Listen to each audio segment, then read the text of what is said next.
Assalamualaikum warahmatullahi wabarakatuh. Perkenalkan, nama saya Ahmad Kafid Azizi dari Prodi Komunikasi dan Penyiaran Islam di kelas C, Fakultas Usuluddin dan Dakwah IAIN Kediri. Di sini saya akan menjelaskan pengertian filsafat. Secara etimologi, kata filsafat berasal dari istilah filosofia atau filosofos yang diambil dari bahasa Yunani. Philo sendiri memiliki arti cinta, lalu sophia memiliki arti pengetahuan, hikmah, dan kebijaksanaan. Maka filsafat dapat diartikan sebagai gagasan yang penuh pengetahuan, hikmah, dan kebijaksanaan.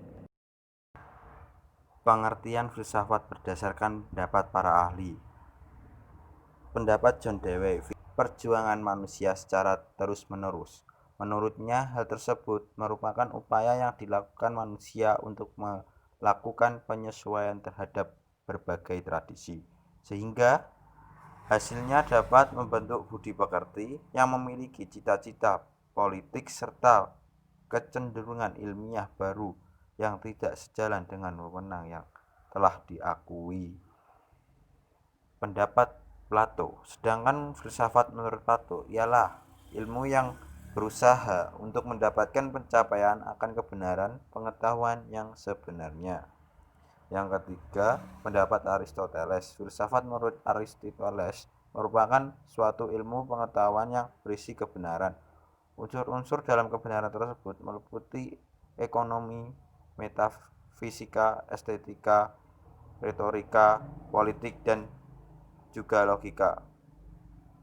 Filsafat yang dikemukakan Aristoteles sering disebut sebagai filsafat keindahan.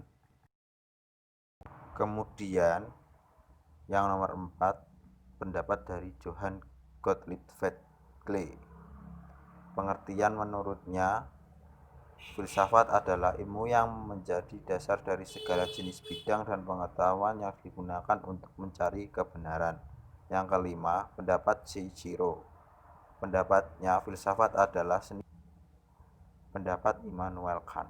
Immanuel Kant mengartikan filsafat sebagai ilmu yang menjadi akar dari segala pengetahuan di dalamnya. Filsafat sendiri menurutnya terbagi ke dalam 4 golongan, yaitu antropologi, metafisika, agama, dan etika. Yang ketujuh,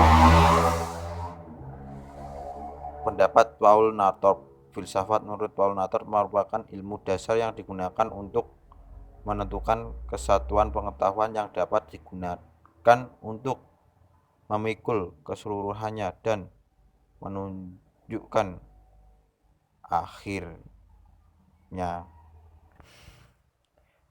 Ciri-ciri filsafat secara umum. 1. Implikatif. Ilmu filsafat sering memikirkan akibat yang didapatkan dari suatu pemikiran. Tujuan hal tersebut supaya manusia selalu dapat melahirkan sebagai pemikiran baru yang dapat mengembangkan intelektualitas. 2. Memiliki sifat yang universal. Secara umum, pemikiran filsafat memang tidak ada sangkut pautnya dengan objek-objek tertentu atau cenderung bersifat universal. Contoh pemikiran seperti ini seperti kebebasan, keadilan, dan moral manusia.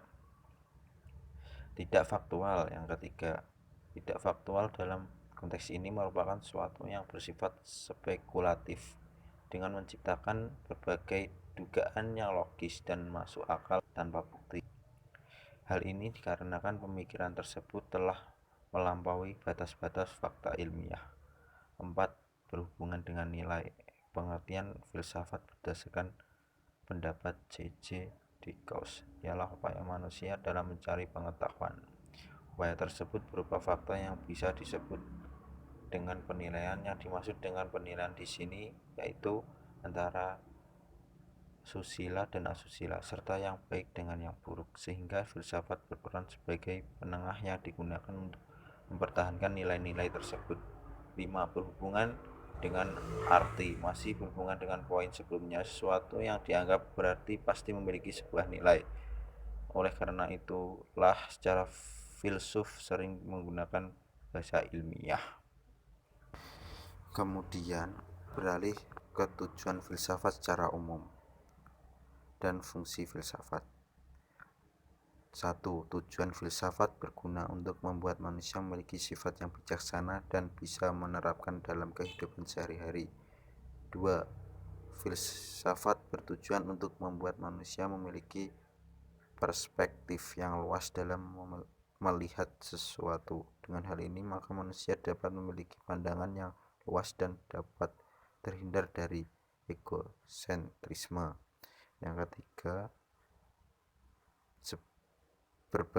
menilai berbagai macam hal di sekitarnya secara objektif.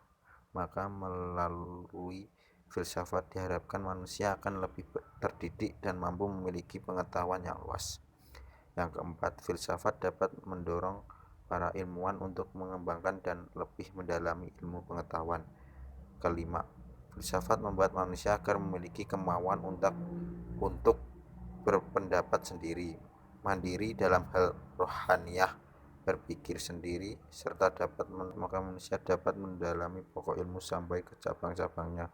Dengan demikian, maka akan lebih mudah dalam memahami hakikat ilmu beserta sumber dan tujuan. Fungsi filsafat sebagai berikut. Yang satu, membentuk sifat kritis. Kedua, sebagai pemecahan masalah. Yang ketiga, membantu kemampuan analisis. Yang keempat, menambah pengalaman. Sekian dari saya. Bila ada kata yang tidak jelas, mohon maaf sebesar-besarnya. Wassalamualaikum warahmatullahi wabarakatuh.